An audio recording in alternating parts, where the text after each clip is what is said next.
Hallelujah. प्रभु यीशु मसीह में सभी को जय मसीह की। आइए नए सुंदर दिन में अपने प्रभु को धन्यवाद करें कि हमारे परमेश्वर ने हम सभी को संभाला, सुरक्षित रखा और अपनी महान अनुग्रह में बनाए रखा। प्रभु को धन्यवाद करते हैं। प्यारो, जैसा कि हम सब जानते हैं कि गुड फ्राइडे का समय नज़दीक आ रहा है और इस समय में हम प्रभु यीशु मसीह के द्वारा कही गई उन 7 वाणियों के विषय में देख रहे हैं जो प्रभु यीशु मसीह ने अपने मृत्यु से कुछ समय पहले सूली पर कही थी। हमने बीते समय में प्रभु यीशु मसीह के द्वारा कही गई 4 वाणियों के विषय में देखा है और आज हम उनके द्वारा कही गई 5वीं वाणी के विषय में देखेंगे कि उन्होंने अपनी 5वीं वाणी में क्या कहा। हम देखेंगे यूहन्ना उसकी 19 अध्याय की 28 और 29 आयत, जिसमें इस प्रकार लिखा है। इसके बाद यीशु ने ये जानकर कि अब सब कुछ पूरा हो चुका, इसीलिए कि पवित्र शास्त्र में जो कहा गया था वह पूरा हो, कहा, मैं प्यासा हूँ। वहाँ सिरके से भरा हुआ एक बर्तन रखा था, अतः उन्होंने सिरके में भिगोए हुए स्पंज को जूफे में रखकर उसके मुंह से लगाया। आमीन। प्रभु को धन्यवाद करते हैं आज के वचन के लिए। ये प्रभु यीशु मसीह के द्वारा कही गई वो 5वीं वाणी है कि मैं प्यासा हूँ। प्रभु यीशु मसीह कह रहे हैं कि मैं प्यासा हूँ और उससे पहले वचन में लिखा है कि यीशु ने ये जानकर कि अब सब कुछ पूरा हो चुका। हालेलुया। क्या पूरा हो चुका? किस विषय में प्रभु यीशु मसीह ने जाना कि अब सब कुछ पूरा हो चुका है और उन्हें ये कहना है कि मैं प्यासा हूँ। सबसे पहले हम ये देखते हैं कि यीशु ने जो कहा कि सब कुछ पूरा हो चुका, वो ये था कि यीशु मसीह के लिए कही गई वो भविष्यवाणी जिसमें ये कहा गया था कि एक उद्धारकर्ता हमारे लिए पैदा होगा और वो मनुष्य जाति के पापों को हटाएगा।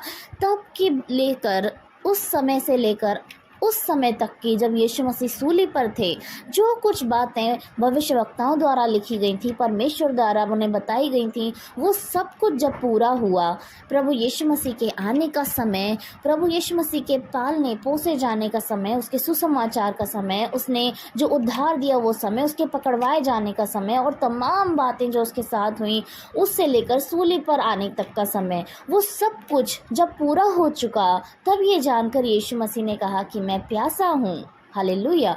यानी यीशु मसीह ने कहा कि मैं प्यासा हूँ। अब हम यदि देखें कि यीशु मसीह जिन्होंने ये कहा था कि जो जीवन का जल है, हम याद करते हैं उस वचन को कि जब यीशु मसीह ने उस सामरी स्त्री से कहा कि मैं वो सोता हूँ, मैं वो जीवन का जल हूँ कि जो कोई मुझसे पिएगा वो कभी प्यासा ना होगा। सो वो सोता, वो जीवन का जल आज प्यासा है, जो सूली पर हमसे कहता है कि मैं प्यासा हूँ। ऐसा क्यों हुआ? क्या इसलिए कि यीशु मसीह का वो जल, वो जीवन का जल, वो अब सूली पर ख़त्म हो गया था?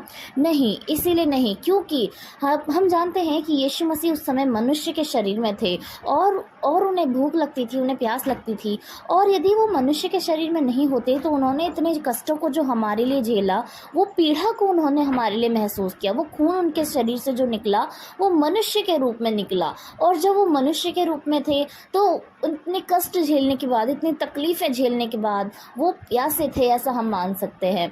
और यदि हम देखें कि भविष्यवक्ता यानी कि दाऊद के द्वारा एक कहा गया वचन जो भजन संहिता 69 की 21 में लिखा है, और मेरी प्यास बुझाने के लिए मुझे सिरका पिलाया। हालेलुया। ये भविष्यवक्ता द्वारा जो वचन लिखा गया था कि वो पूरा हो, यीशु मसीह ने कहा कि मैं प्यासा हूँ, ताकि जो दाऊद द्वारा लिखा गया था वो पूरा हो कि उन्हें सिरका पिलाया जाए, क्योंकि सिरका वहाँ लाना ये उसी भविष्यवाणी को पूरा करने के लिए था कि यीशु मसीह को वो सिरका पिलाया जाए और वो कहें कि मैं प्यासा हूँ। इसीलिए उनको स्पर्श से वो सिरका पिलाया गया ताकि वो लास्ट और अंतिम बात भी पूरी हो जाए जिसके विषय में भविष्यवक्ता ने अपनी पुस्तक में लिखा था। इसीलिए यीशु मसीह ने कहा कि मैं प्यासा हूँ और उनको वो सिरका पिलाया गया। प्यारो, इसको हम इस रूप में भी देख सकते हैं कि यीशु मसीह ने कहा कि मैं प्यासा हूँ, यानी जिस समय में यीशु मसीह सूली पर थे उन्हें तमाम प्रकार की प्रताड़नाएं झेलनी पड़ी, तमाम प्रकार की नफ़रत को देखना पड़ा।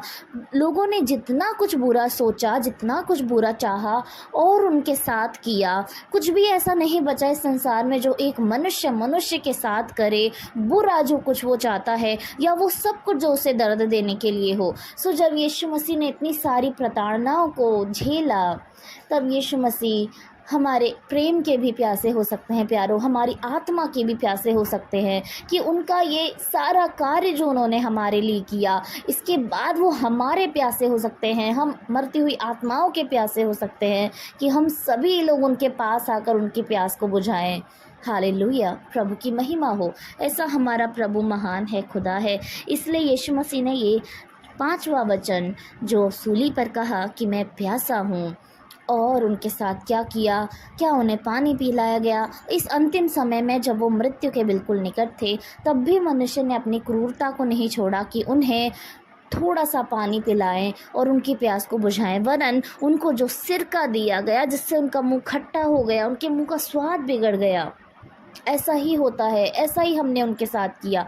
आज भी यही होता है। यदि हम प्रभु के वचन को लेकर उनके पास आते हैं, यीशु की प्यास जो है, जो उन्होंने सूली पर कहा कि मैं प्यासा हूँ, तो लोग ना ही सिर्फ अपने मन को फिराते हैं, अपने आप को बदलते हैं, वरन वो भली बुरी बातें जो सब मसीह भाई बहनों को कहते हैं, वो बिल्कुल उसी सिरके के समान है जो प्रभु यीशु मसीह को सूली पर दिया गया कि उनके मुंह का स्वाद बिगड़ा, बिल्कुल उसी के समान है।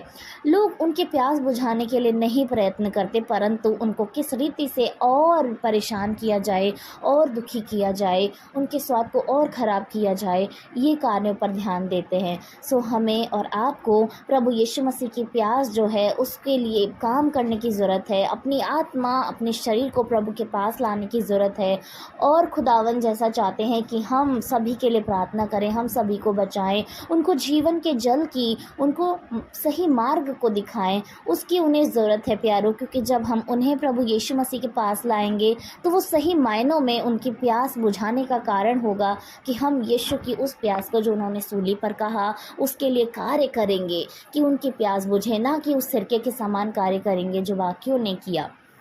सुप्रभु यीशु को धन्यवाद करते हैं इस उम्दा वचन के लिए, और उस कष्ट के लिए हम प्रभु को धन्य कहते हैं जो उन्होंने हमारे लिए सूली पर झेला। हमारे ही अपराधों के कारण उन पर ताड़ना पड़ी, हमारे ही सारे पापों के कारण वो घायल हुए, और उनके कोड़े खाने से हम सभी लोग चंगे हो गए। प्रभु को धन्यवाद करते हैं। इस 5वीं वाणी के द्वारा प्रभु हम सभी को बहुत ऐत से आशीष दें। सभी को जय मसीह की।